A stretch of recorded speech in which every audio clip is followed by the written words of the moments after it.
we're bringing awareness. We're not going to forget this boy. Sebastian Rogers, say his name. My name is Chevy Cool Lady, and today I'm bringing you this important update to remind us all of this missing child. Thank you for joining me. This is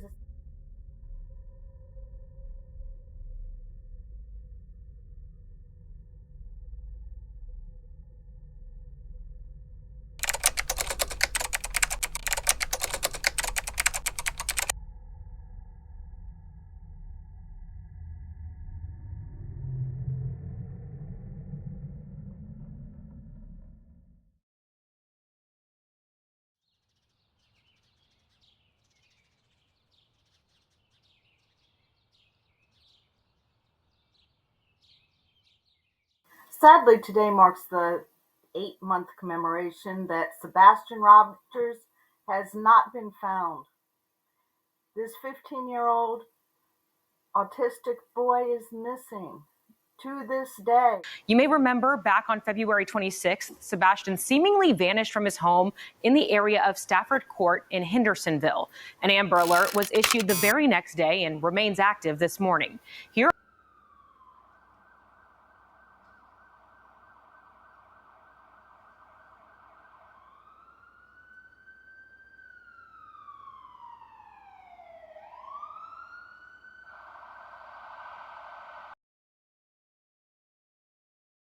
to this day, despite efforts from not only local and national agencies,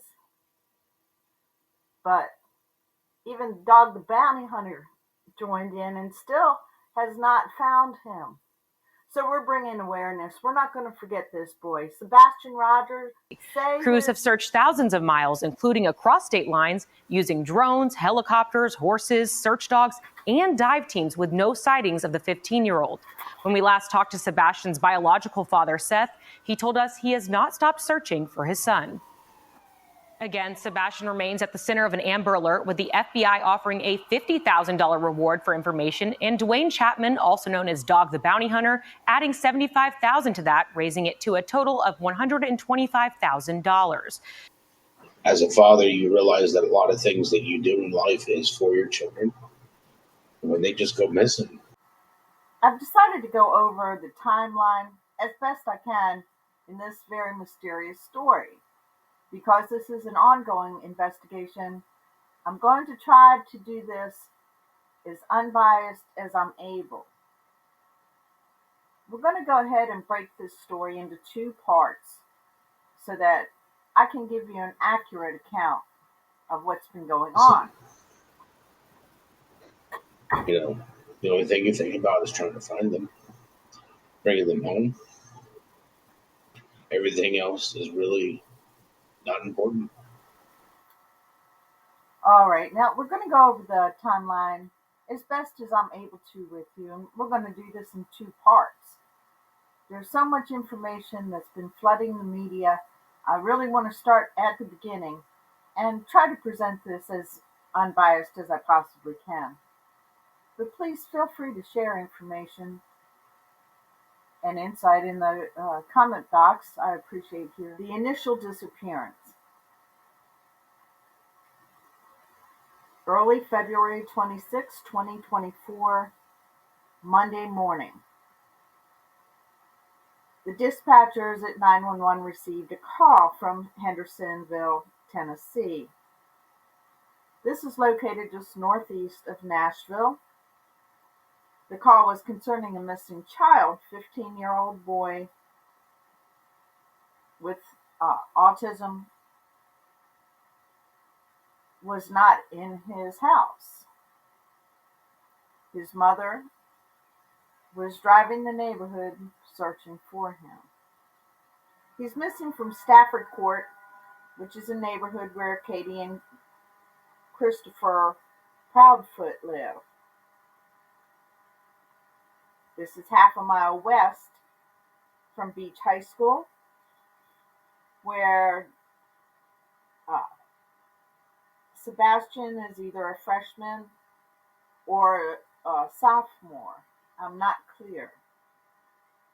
The mother, Katie, was driving a baby blue SUV No one knew what time Sebastian left.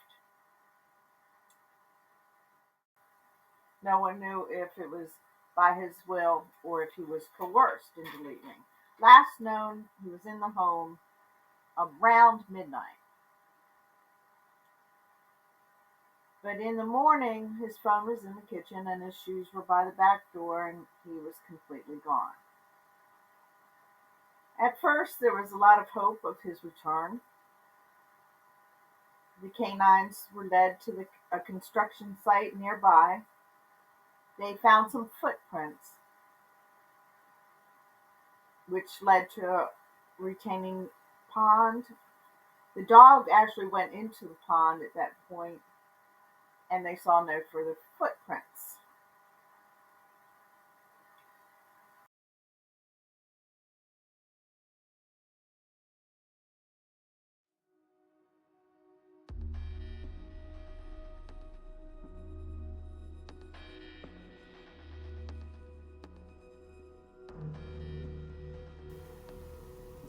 Well, we began at the very beginning, and because I'm not a real law enforcement officer, I can do a lot of things that law enforcement cannot do. And I don't break the law, but I will bend it till its fracturing point. Listen, I'm going to hunt these people down. I think the boy is still alive. I'm telling you right now, Ashley, I think this little boy was stashed somewhere because custody was just going to get very soon, very, very soon. Mr. Rogers was going to get custody of his son. And I think there's so much jealousy. You know the old saying, if you can't have him, if I can't have him, nobody will have him. I think that's exactly what we're seeing here, is a domestic squabble over a child. Now, the disappearance was on February 26th. By March 2nd, the business owners had posted up about $3,000 for a reward. By the second week, the search itself scaled down. Now, after about the second week of the search itself had scaled down. The police were saying that they were transitioning into an investigative aspect of the investigation. Now, just to briefly go back and say, this in no way am I saying they didn't do their job. They searched by drone, horseback. They had volunteers combing the area, federal agencies, local agencies, and they didn't even have a clue where he might be. By March 2nd, the business owners had posted a $3,000 reward. By all accounts, the investigation on the ground was quite intensive. They used drones, horses, volunteers. They had 3 different agencies, local, TBI and FBI, all joined in to search for Sebastian, and they were without luck. The initial ground recovery efforts were scaled back due to the tremendous funding that it takes to continue it and the fact that it was not bearing any fruit. Now, this caused a lot of concern with people. The police, in addition to scaling back the efforts, also were transitioning into a more investigative aspect of the investigation. They instructed residents to, again, scour their property, check trail cams, as well as places that they thought maybe a teenager might be inclined to be that could be on the property.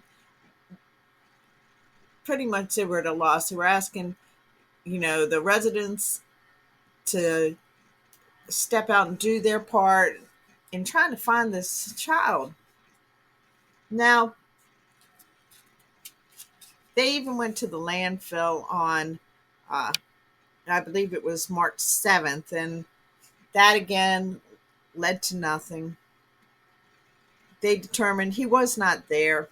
On News Nation, I believe, Elizabeth Vargas did a report where Seth appeared.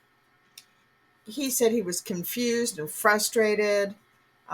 He said not only was his Nintendo phone, his shoes still at the house, but the shoes in particular raised a big question to him, because it turns out that because Sebastian at one point stepped into a pile of ants as a young child, he hated to run around barefoot.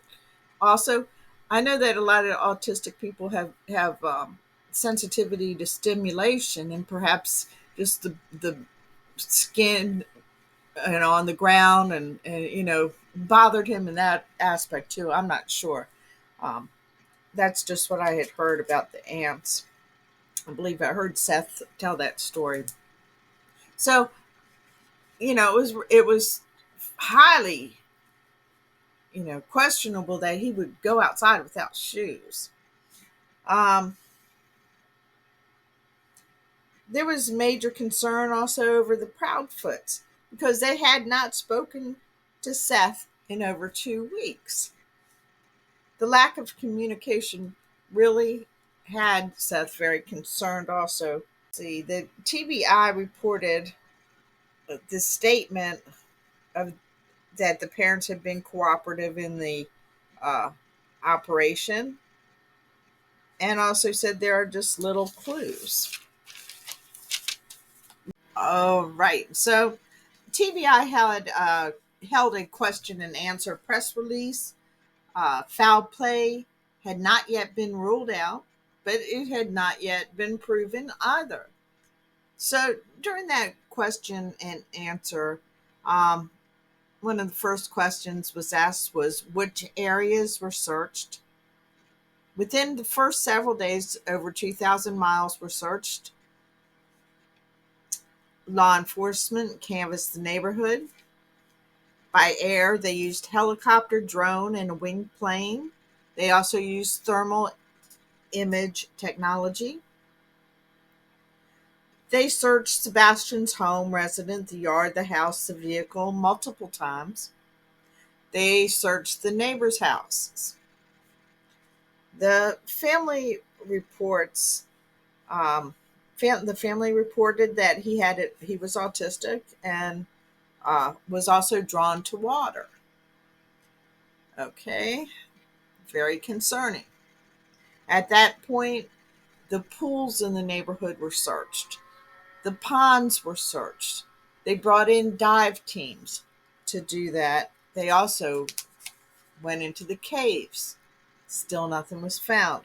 Said that they had checked videos from businesses and residential cell phones, and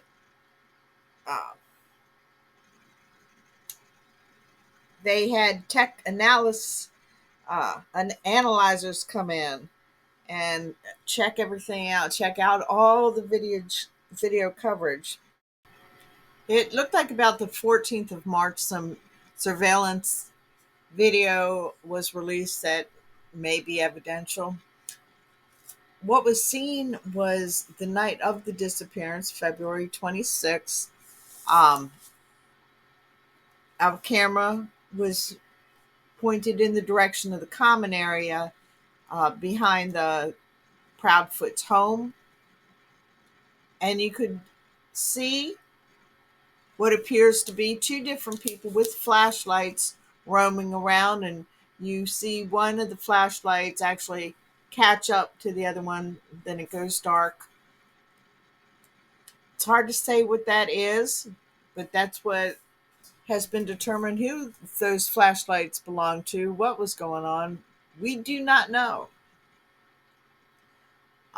They also took digital evidence into consideration. They got his gaming system, thinking possibly he was online talking to a predator. Perhaps cell phones, surveillance cameras in the neighborhood. Everything was checked out.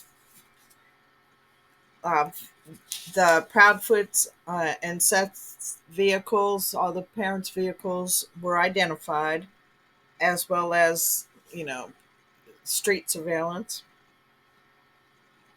Uh, the police conducted all the interviews.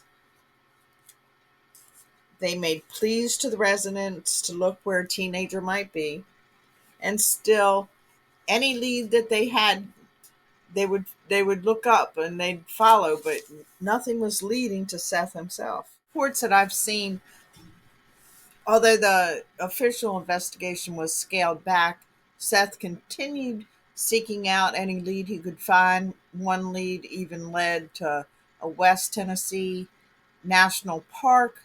People began to question why his search was so broad. He said that he was following up on leads. On March 23rd, the United Cajun Navy, who does such good work on so many fields, came to the aid of Sebastian. They began to look for him also. Per Seth's request, the Proudfoots at that time stated in a public appearance, according to a News Nation report, just said was that finding Sebastian safe is that their hope, you know. Um, it seemed at this time there were some inconsistent stories rising to the surface. Let me know what you heard about these early stories. Accusations of abuse in both directions began flinging by. So, it did begin to look indeed like a bitter custody battle at play. It's just hard to say what was going on, and I certainly don't want to speculate. I'm just trying to present the facts as I've seen them. Um, Sebastian could be alive. I'm making this video in the hopes that he is, and to bring awareness, to keep this case in the forefront. So we're going to go into the second part of the story in the next videos. Please like and subscribe. Please leave your comments. By interacting with the video, you help to raise those algorithms, which gets this video in front of more eyes. And the whole point is to bring awareness to Sebastian, and we're really hoping that he is safe. We're really hoping he's safe and will come home. All right, guys. Thanks so much for joining me tonight. I really appreciate you allowing me to be part of your day. Please leave your comments in the comment box. I love to hear from you. I promise I'll write back to you as well. We now have super chats and 3 different levels of special cool clubs that you can join. We have the cool club, the cooler club, and I know you want to be the coolest. So check that out. Thanks so much. We have lots of perks like stickers and fun things like that. And love you. Take care and God bless.